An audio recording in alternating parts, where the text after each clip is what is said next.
Magandang umaga po mga minamahal kong magulang at mga kapatid. Ganon din sa mga kaibigan na tumutunghay ng ating morning devotion. Ito po ang inyong lingkod, Kuya Armando, kasama ng aming pastor, Moses Olermo, upang minsan pa magsama-sama po tayo makinig ng aral mula sa salita ng Diyos na makakatuan sa ng mabuting balita ayon kay Lucas, Kabanatang 11, talatang 1-5, na atin pong pinamagatan na lasaki. Ganito ang ating mababasa. Pumasok si Jesus sa Jericho at naglakad sa kabayanan. Doon ay may isang mayamang puno ng mga publikano na nagngangalang Sakeo. At pinagsikapan niyang makita si Jesus upang makilala kung sino ito. Ngunit siya ay napakapanda at dahil sa dami ng tao, hindi niya makita si Jesus. Kaya patakbo siyang nagpauna at umakyat sa puno ng sikomoro upang makita si Jesus na magdaraan doon. Pagdating ni Jesus sa dahong iyon, siya ay tumingala at sinabi sa kanya, Sakeo, bumaba ka agad, sapagkat kailangan tumuloy ngayon sa bahay. Salamat po sa pagkabasa natin sa salita ng Diyos. Tingnan natin si Sakeo. Siya ay Regional Director ng BIR.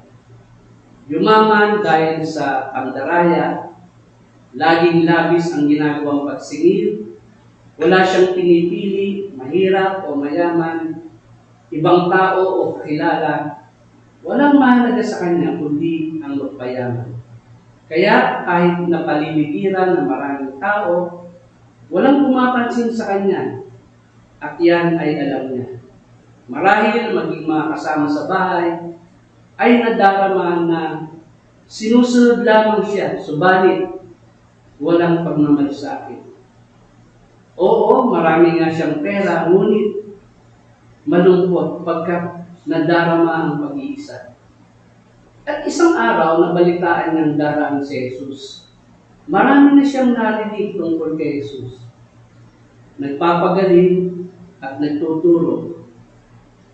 Nakatawag sa kanyang pansin na ito raw ay maamo ang umat at kaibigan kahit ng mga makasalanan at walang itinatago.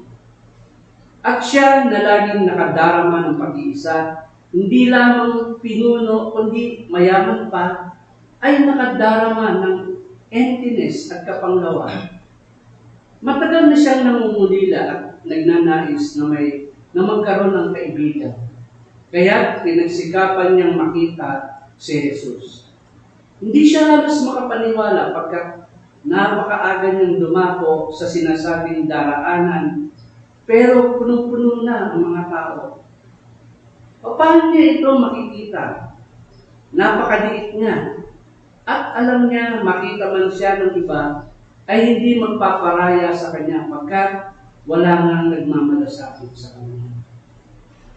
Sa marugdog niyang pagnanais at pangulila sa kapwa, nakita niya ang puno ng sikomoro at ito na nga ang kanyang pag-asa. Sa matinding pananabik, hindi inisip ang kahihiyan, ang kanyang mataas na tungkulin, ang kanyang reputasyon, ang magiging katawa-tawa niyang itsura at ang nangingibabaw at tanging mahalaga ay makita si Jesus. Umakit siya sa puno at narinig niya ang ingay ng mga tao na hudyat na papalapit na si Jesus at nasabi sa sarili na napakaamo nga naman ng kanyang mukha. Nasa ganito siyang pag-iisip, tumingin si Jesus sa kanya at sa kanyang pagkagulat, tinawag ang kanyang pangalan. Sakeo, bumaba ka agad pagkat kailangan mong tumuloy sa bahay mo. Bakit kay Sakeo? Sa dinami-dami ng mga taong naroroon, mabubuti at higit na nababagay sa kanya.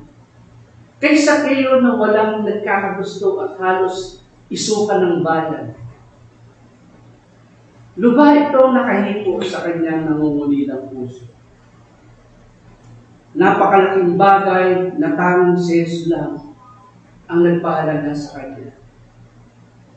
Si Jesus, bagamat maraming mahalagang gawain, ay masigasig at hindi kinaligtaang humanap ng mga taong malulungkot at nag-iisa, hindi kaibig-ibig at ibig-inakwil ng marami. Tulad din ng babaeng Samaritana sa gilid ng balon, ay kinakausap niya at ipinakikita na sila ay mahalaga. At nakita natin dahil sa kanyang ginawa, ang mga ito ay nagbago. Tayo rin, mga kapatid at mga kaibigan, bilang kanyang tagasunod, kailangan magkaroon ng pagmamalasakit sa kapwa. Magiging mapagmasid, maraming nasasaktan, maraming nakadarama ng pag-iisa, mga balo, mga iniwan ng asawa, matatanda, may mga karamdaman. Bigyan natin sila ng panahon at pakitaan ng pagmamahal at pagmamalasakit. Amen.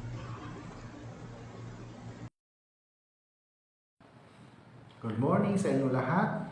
Purihin ang Panginoon. Ngayon ay Wednesday. At salamat sa Panginoon dahil isa na namang edisyon ng morning devotion ng ating napakinggan para sa araw na ito. Tayo ay dumako sa presensya ng Panginoon. Tayo ay manalangin. Gracious and loving God, pinupuri ka namin at pinasasalamatan sa isa na namang edisyon ng morning devotion sa umagang ito. Salamat po sa very powerful na morning devotion na aming napakinggan sa pamamagitan ng iyong anak na si Kuya Mandy. Salamat po sa kanyang buhay dahil nandoon yung kanyang willingness na patuloy na maghatid ng morning devotion sa bawat isa sa amin. Nawa sa pamamagitan niya ay ma-inspire din ang iba pa naming mga kapatiran na magkaloob din ng kanilang morning devotion. Salamat po sa panimula ng araw na ito. Pinagpipray ko po sa iyo ang iyong mga anak na papasok sa kanilang opisina, tanggapan na kinabibilangan. Pinagpipray ko rin po ang mga mag-aaral na nagre-ready ng pumasok para sa kanilang nalalapit na pasukan. Provide mo po ang kanilang pangailangan. Pinagpipray ko rin po sa iyo ang lahat ng mga nanonood, nakikinig sa mga oras na ito. Ano man po ang panalangin ng kanilang puso ay patuloy niyo pong ipagkaloob sa bawat isa sa kanila. Pinagpipray ko rin sa iyo, Panginoon, ang lahat ng iyong mga anak na humihingi ng blessing. In the name of Jesus, pagpalain niyo po sila. Pinagpipray ko rin sa iyo ang lahat ng iyong mga anak na nakakaranas ng iba't ibang trials, pagsubok na kanilang na-encounter sa kanilang buhay. Tulungan niyo po sila. At nawa, patuloy niyo po kaming samahan, ingatan sa kabuuan ng araw na ito. Huwag niyo po kaming iiwan at huwag niyo po kaming pababayaan dahil kung kami hiwalay sa iyo, wala kaming magagawa. Salamat po, Panginoon. Ito po ang aming panalangin sa pangalan ni Jesus na aming Panginoon. Amen. Ayan, natapos na naman tayo sa isa na namang edisyon ng morning devotion para sa umagang ito. At we pray na kayo ay patuloy na pinagpapala at iniingatan ng ating Panginoon. Mula dito sa Crossroad United Methodist Church, ito po ang inyong lingkod, Pastor Moses, at minsan pa nagsasabing mabuti ang Diyos mula noon, ngayon at magpakailanman. Hanggang sa muli, paalam!